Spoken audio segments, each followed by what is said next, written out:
Harriet, I'm very happy to hand over to you now if you'd like to go ahead and give your presentation. Thank you very much. Oh, thank you so much. Harriet, like they already said, from Uganda, an East African country in sub-Saharan Africa. I'm very delighted to share with the rest of the nurses and midwives in the world about midwifery care in my country. Uganda is a small country with a population of 33 million, and we are the most beautiful African country, and we are called the Pearl of Africa.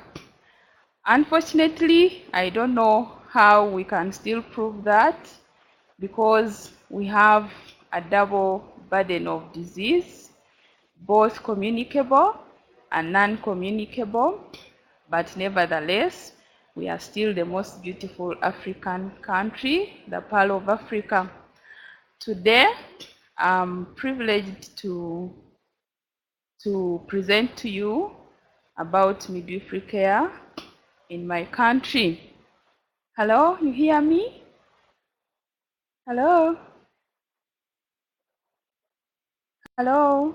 Yes, we hear you perfectly. So just carry on. Okay, please. So there you see one of the oldest midwives in the country. She's retired now, but she's in private practice because her service is still very, very wanted. And there I've put a list of abbreviations which I will be using as I present to you this beautiful fifth day, the International Day of the Midwife. Yeah, before orthodox training of midwives started in Uganda, midwifery care was provided by traditional birth attendants, the TBAs, and they still provide that service because their service is cherished. And TBAs are also referred to as traditional midwives or lay midwives, and they provide pregnancy and child care to majority of our people in developing countries, and our people hold them in high esteem because they provide service in a home environment where there is more privacy and they don't have to be exposed to so many anxious, inquisitive eyes, which are usually at the training schools in the hospitals. The traditional birth attendants provide support and care during pregnancy and childbirth, but they have not had any formal training. So whatever they do is based primarily on experience and the knowledge they have acquired informally through the traditions and practices of their community. And they are usually in medically underserved areas of our country. So you notice that the people still hold them in high esteem, but the challenge we have is that they are not having any formal education in midwifery care. They may not be able to identify risk factors. They don't know which women to send to the hospital or to retain. So somehow our maternal mortality rate is stagnating at 440 per 100,000 live births, which is unacceptably really high, because that translates to around 16 women dying from pregnancy-related complications every day. So it's really a sad story that our people still cherish the service of the traditional birth attendant, yet we are still having to lose approximately 16 women daily. And the sisters of the Combined Missionary Sisters felt that this trend should not continue, and in 1959 the first midwifery training school in Uganda, known as St. Mary's Kalongo Midwifery School, was opened in northern Uganda in Kitgum district and was opened by Dr. Ambrose Soli, the sister who felt that she should use Africans to save Africans. And this school started in order to face the challenges and curb down the enormous mortality rates in maternal and childbirth that existed then. Today, the school is affiliated to the Ministry of Education and Sports and the Uganda Catholic Medical Bureau. So most of the training schools we have in our country are church-based because these church-based institutions are able, they are able to sponsor the training themselves. And this midwifery school produces one of the finest midwives in the country since 1959, who are providing quality midwifery care both in Uganda and most of the sub-Saharan Africa. Thank you.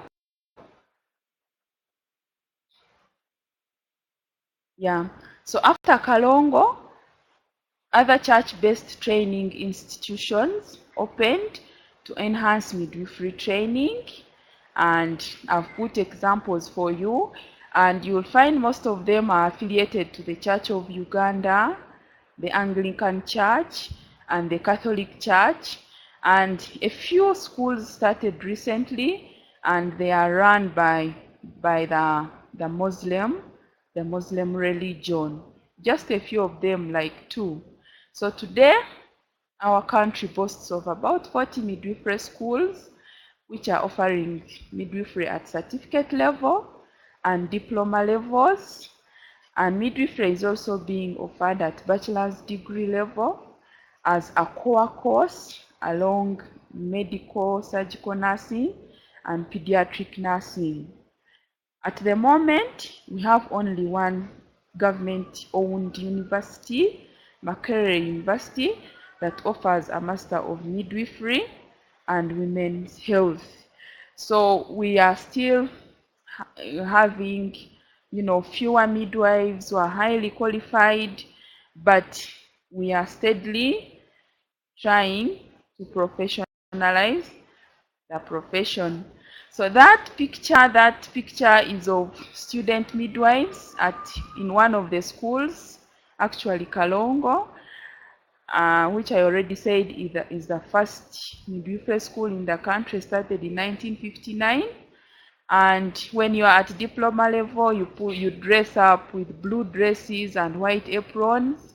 And when you are at certificate level, which is the lower level, the lowest basic training we can have, you have to put on a blue dress and a blue apron. And then the nurses doing general nursing, those ones put on pink dresses. So each time you see blue dresses, you know you are dealing with midwifery trainees.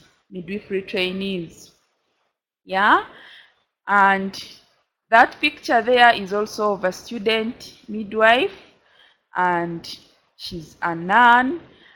As I already said, most of our training schools are church-based, so most of the time you will find we have students who are, who are clerics,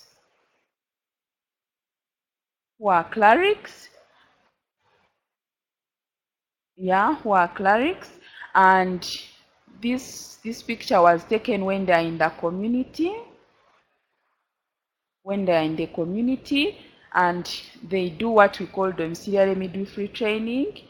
That is part of community training. We would like to expose them to what happens at home after delivery, because in our country we are having above 70% antenatal attendances, but when it comes to deliveries in the rural areas, we are having only 43% of midwife supervised deliveries. So our worry is, where are the rest of the women we examined during the antenatal period? Where are they delivering from? Because if we examined over 70%, why are we conducting deliveries on only 43%? Probably the women are delivering on their own, and probably they are going to the traditional birth attendant, and that we think is not helping us so much. So as part of the training, in the final year of training, they usually go to the communities. Each one follows seven mothers. She conducts deliveries on them and monitors them for the first week after delivery, because also most of our maternal mortality occurs in the postpartum period. We are usually very alert in the antenatal period, in the delivery and childbirth, in the labor suit. Then after that, then midwives tend to relax, and it's reported that about 70% of the mortality rate, of the neonatal perinatal mortality rates, are occurring in the postpartum period, the 42 days after birth, related to paparosepsis, related to postpartum hemorrhage. So we would like to stimulate the student trainee midwives to not relaxing after delivery, but continuing care even during the postpartum period, of course with the support of our government and other stakeholders. So there she was monitoring the newly delivered woman at home. Yeah, I would like also to share with you about the regulation and practice of midwifery in our country. And in our country, midwifery is regulated by the Uganda Nurses and Midwives Council, and the training is regulated by the Uganda Nurses and Midwives Examinations Board, UNIMEB. The years one has to train depend on which level. Usually we do 2.5 years at certificate level, and then we top up with 1 year of registration of diploma, in which case we are called state registered midwives. And after you are a state registered midwife, you can vertically improve your career by doing a bachelor's degree in nursing. Of course, you will still find midwifery there as a core course, or there are some around 2 universities which have introduced a bachelor's degree purely in midwifery because of the need we have. And the duties of the Ugandan Nurses and Midwives Council. Hello? Hello? Hello? Can you hear me? Okay. The duties of the Ugandan Nurses and Midwives. You can hear me? Yes, I hear you Okay. really well. The duty. Okay. Hello? The duties of the Uganda Nurses and Midwives Council include overseeing recruitment, training, tuition fees regulation, setting examinations, and they work with the examinations board, which is under the Ministry of Education and Sports, registration of those who have qualified, and monitoring those who are in practice, removing from the registers those who have left the country, or those who have left practice, or even those who have died, so that people don't continue to use their certificates to practice when they are actually not qualified. And the Uganda Nurses and Midwives Council is also charged with executing disciplinary action against misconduct and unethical behavior of nurses and midwives.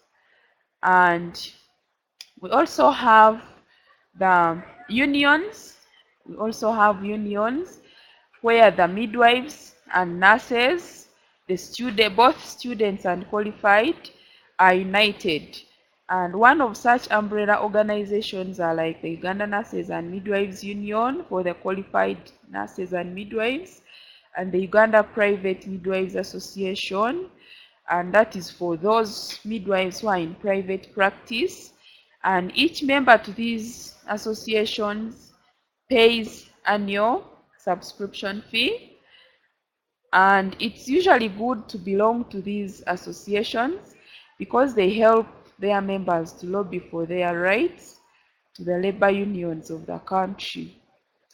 Yeah, the Uganda Private Midwives Association was launched in 1970, but it was first a not-for-profit organization.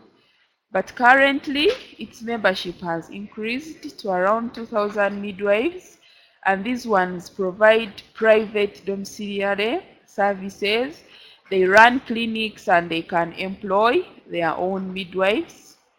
So this organization helps them to lobby for funds, to organize them so that they also participate in nursing research, because we need to produce evidence for our profession.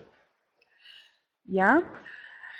And about 2 decades ago, midwifery regulation in our country was by the local supervisory authorities, and these ones were based at districts, but they've been a bit dormant, and more recently, like 5 years ago, were replaced by district supervisors of maternal child health services, and usually these are bachelor prepared nurses with Master of Public Health. So these ones work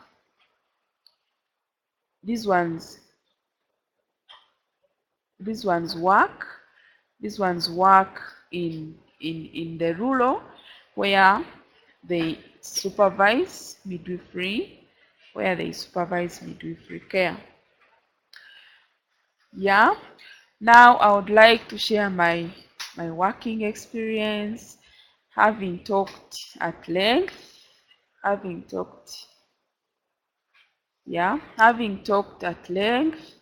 about regulation and training in my country.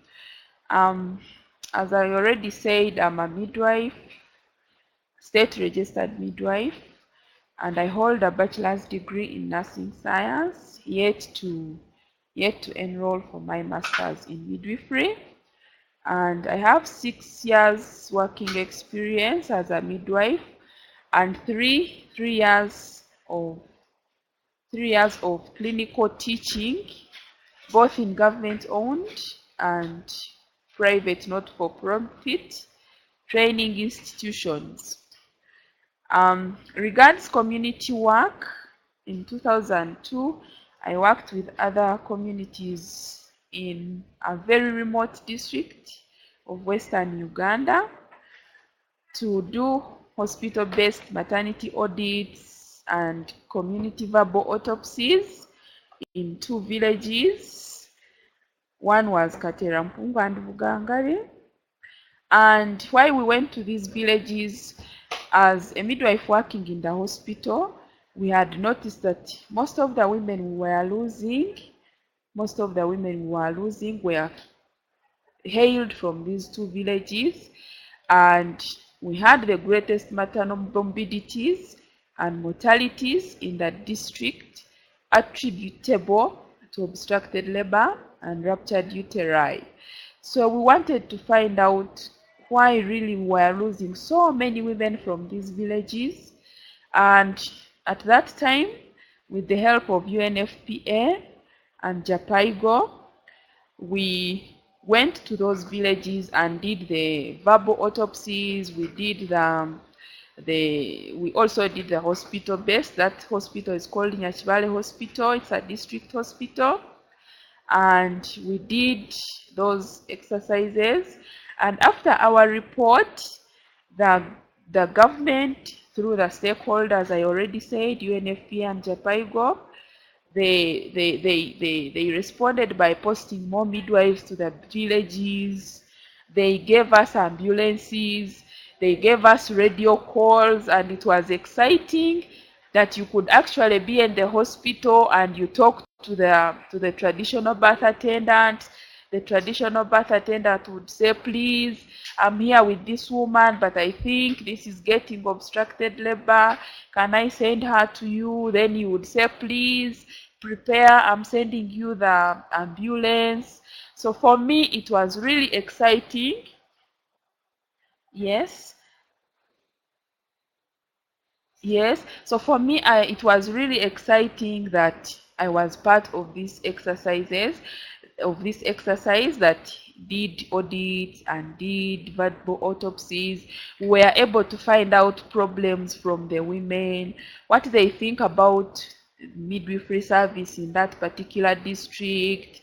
Midwives were able to improve on their attitudes, and together with UNFPA and JAPIGO, we felt that really these stakeholders had helped us to improve midwifery care in that particular district. Yeah, so we have various challenges.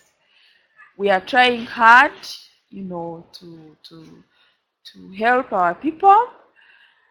Personally, I look at my profession as noble, but being a midwife in my country, we are faced with a lot of constraints, and some of these, you find you work in the health center, which is hard to reach, or you are working in a district hospital. So some of these challenges, our fertility rate for the women in the urban, it is around 6, and for the women in the rural, it's around 7. So you can see that we have a very high fertility rate. For some reason, uptake of family planning is still very low at only 49%. So you find that in a day you can conduct like 30 deliveries at a district hospital, at a regional referral hospital, and the regional referral hospital serves like 5 districts. So you can see it's very hectic to conduct 30 deliveries. That's probably maybe like 6 deliveries per midwife, because you will find on a shift you are like only 3 and you must, conduct the deliveries. So it's almost like 8 deliveries for just a single midwife. Very exhausting.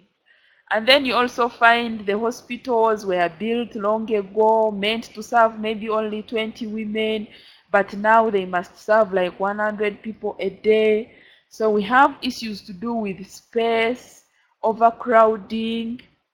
We have few delivery beds. You have to be doing cleanup all the time, and the disinfectants also don't come in handy. Sometimes you only need to you use only water to clean a bed, put another woman before you monitor this one is coming to deliver.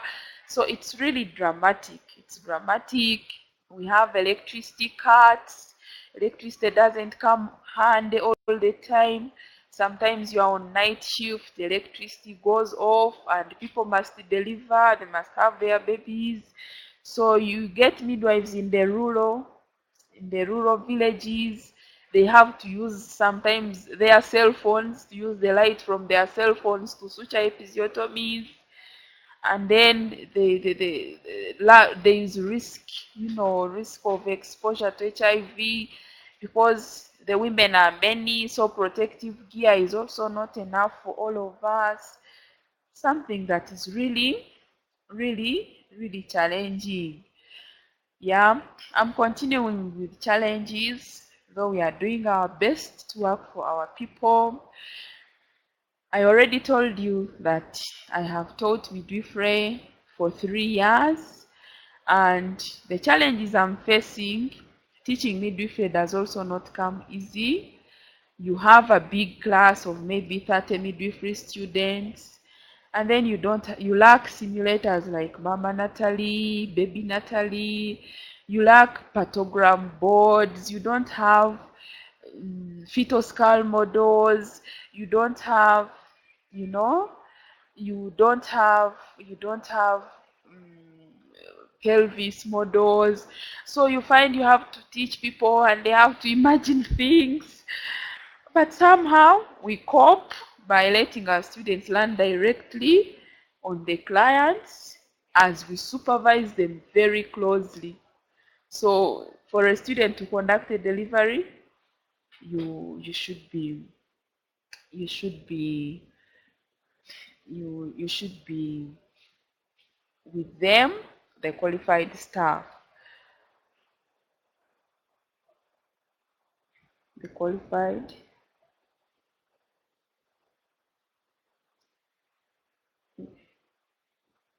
you should be with the qualified staff to conduct delivery.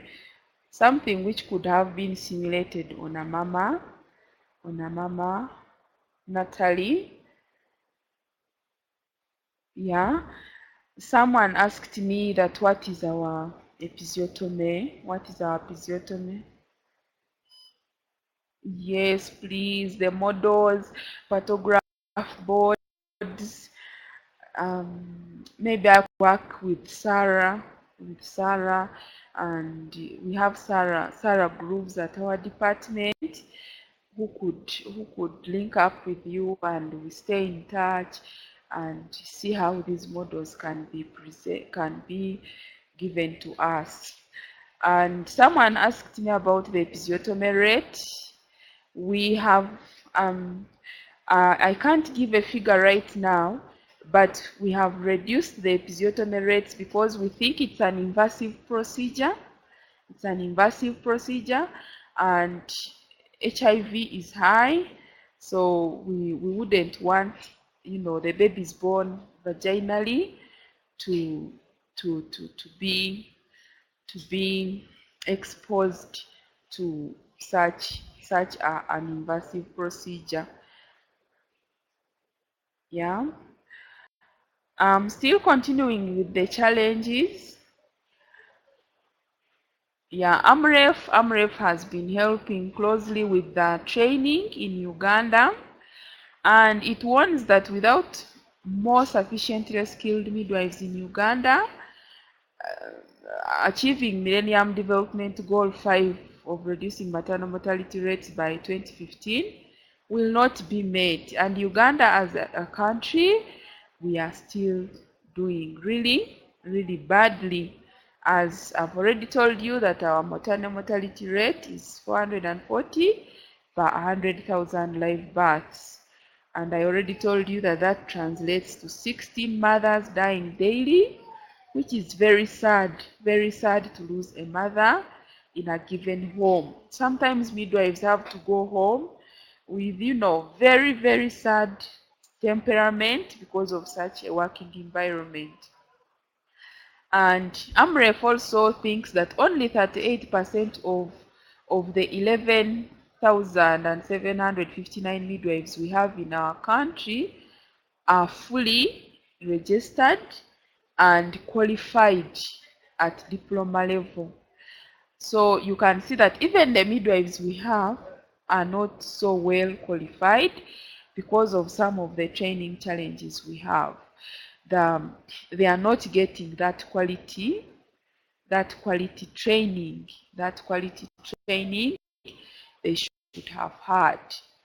And with the lack of videos to show them, like videos, it's really horrible. So Uganda's mortality rate a decade ago was 500, and now it is 440. So you see it is still high.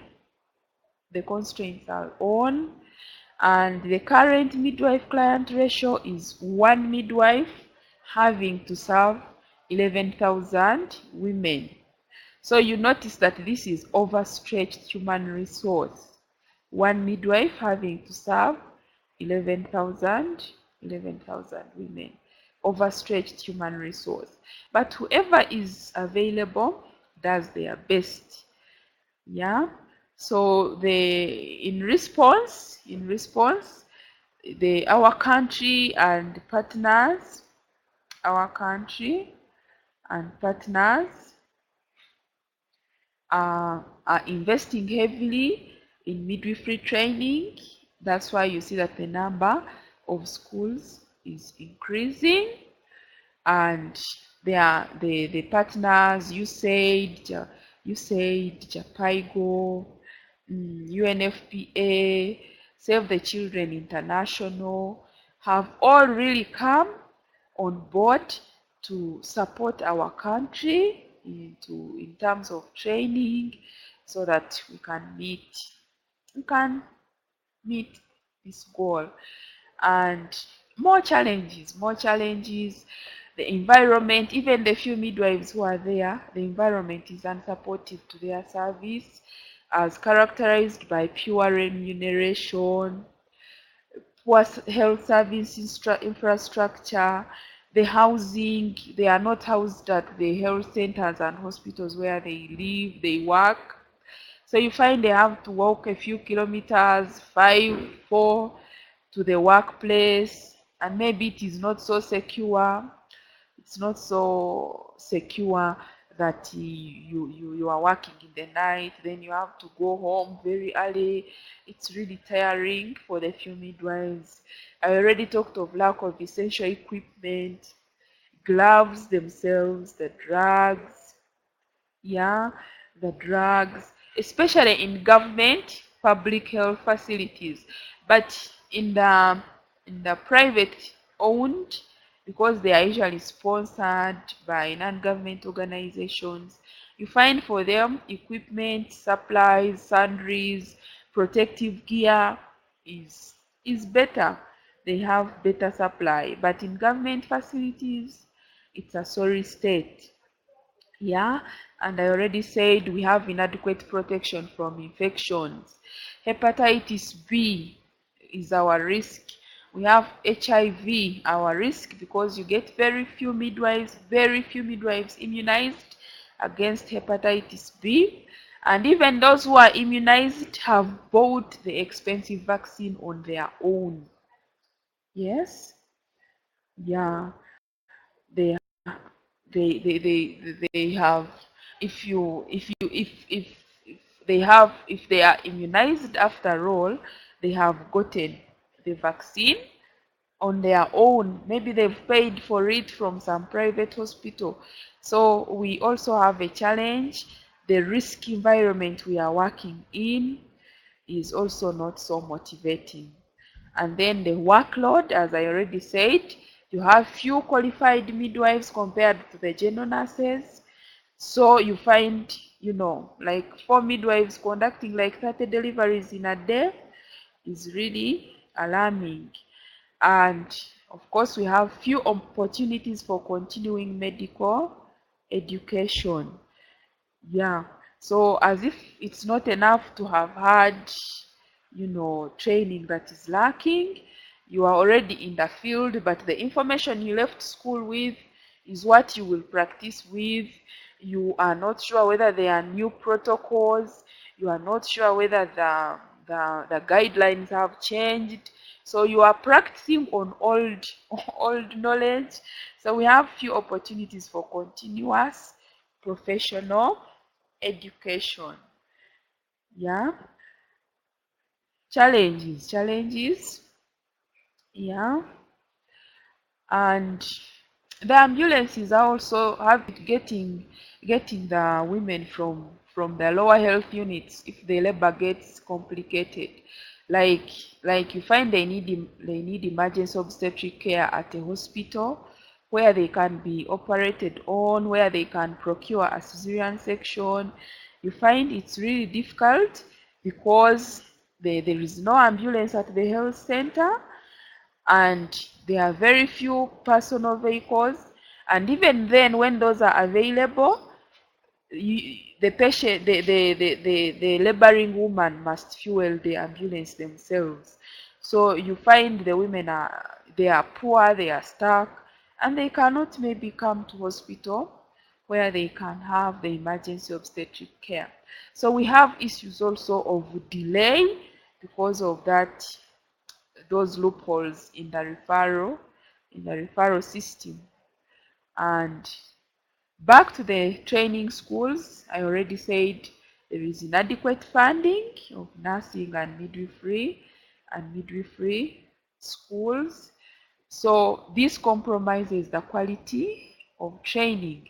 They don't have the teaching aids, the qualified tutors are not enough. So somehow you find people are learning on job, which is also really not quality training.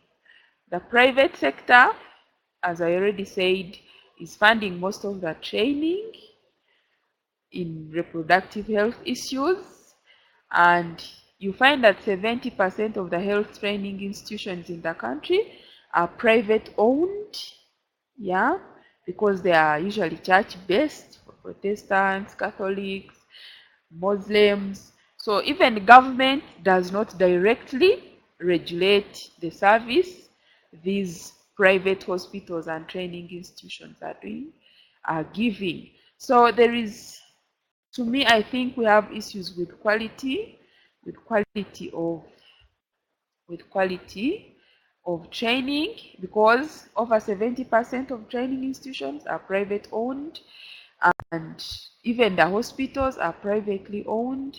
So government is finding issues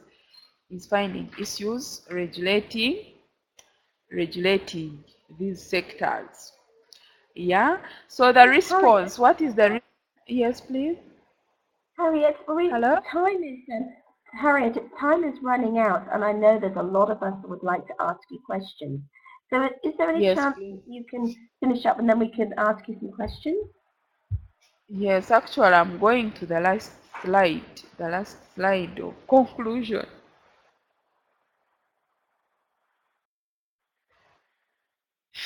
Yeah, I was saying that our government has responded by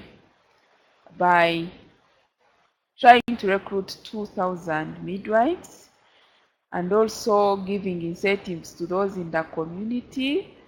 And then with the stakeholders I already talked about, they are trying to introduce continuous medical sessions like Save the Children International, which is training midwives in helping babies to breathe skills and helping mothers survive. So I think a solution to our challenges will be to recruit more midwives, equip them with better knowledge, provide teaching aids to the training schools. Yeah, thank you for listening to me. I'm done. Harriet, thank you so much. And like I said to you before, it's just such an honor to have you joining us. And honestly, you sound like you're sitting right next door. So that's wonderful. Now, we've got just under 10 minutes. Has anybody got any Yes. questions they'd like to ask Harriet?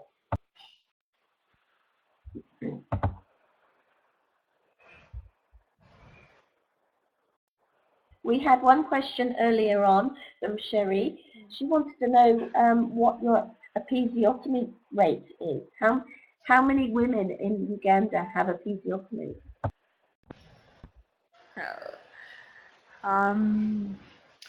I would say the episiotomy rate is not so high. I don't have the figure offhand now, but we have reduced on the episiotomy rates, as I said earlier, because it's an invasive procedure whereby if you didn't know the woman's HIV status, you are putting her baby at risk of, picking up the virus as they are being born.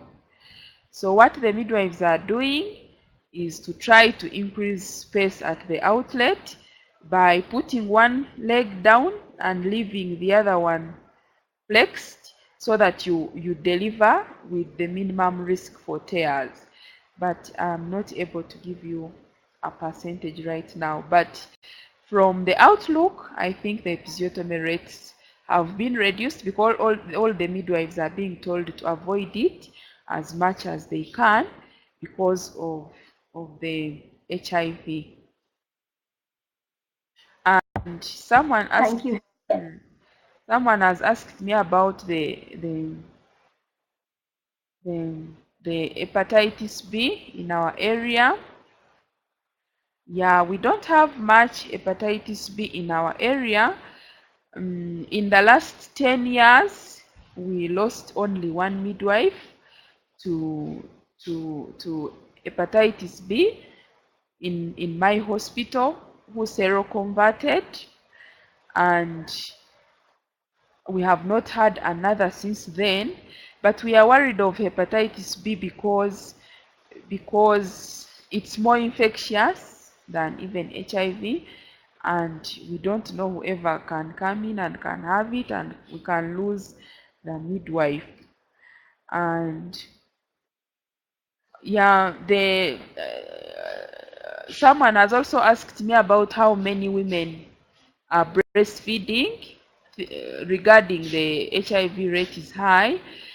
We currently, our government is implementing what we call the option B plus regimen for HIV positive women, where all of them have been put on antiretrovirals so that their viral load is low, and when they deliver their babies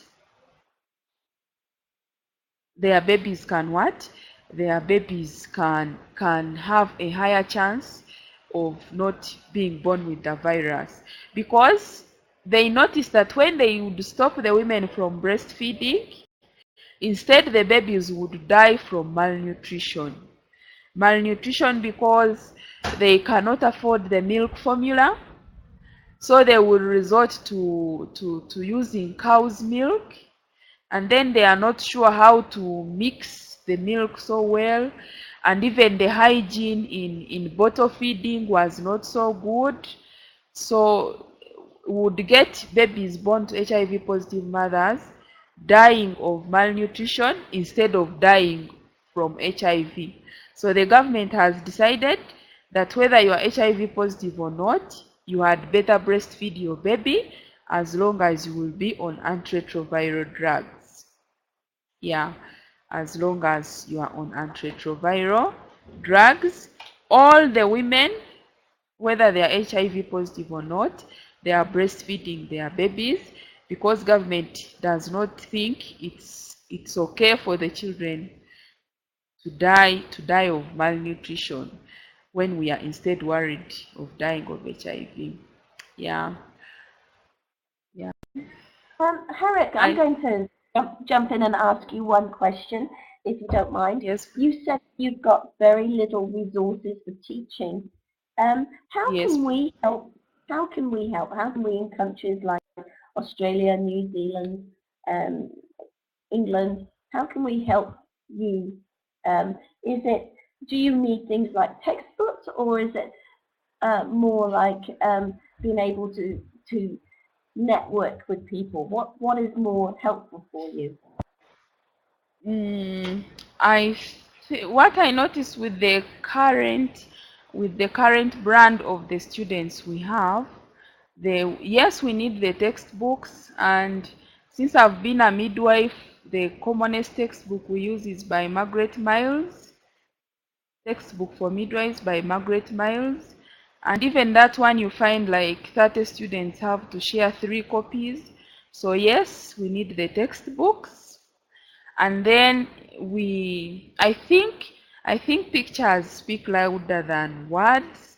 So I would imagine getting more films, like the videos on danger signs, videos on how to give episiotomy, how to infiltrate the perineum, such videos, DVDs, and then the simulators, the Mama Natalie, the PNADS fetoscopes, so that if you divided your students like in groups of 5, and maybe you are 2 tutors, at least you have something to use to show them how to assess pelvis, to show them, the fetal skull, all those learning aids, if we could get them, because most schools lack them. Yeah, yeah. Look, So I Harriet, we're think, going to we're going to close the session now. We've run out of time, and I don't know about anyone else, but I could stay here talking with you for another hour or more. It's been a wonderful session. Yes, I didn't know please. anything about midwifery in Uganda, so thank you very much. And I'm sure that there will be people talking to you afterwards about what we can do to help you. It's not going to be easy, but it is help you with keeping in touch with you and networking with you and sharing open access resources, especially on the internet. So thank you very much, Harriet, and we wish you the best for the rest of International Day of the Midwife. And Yes, if everybody could give Harriet a big round of applause by clicking on the man with the raised hand and clicking on your clapping hands, that would be lovely. Thank you very much, Harriet. Thank you too. Thank you for allowing me to speak on this great day. Have a good day. Largo, largo.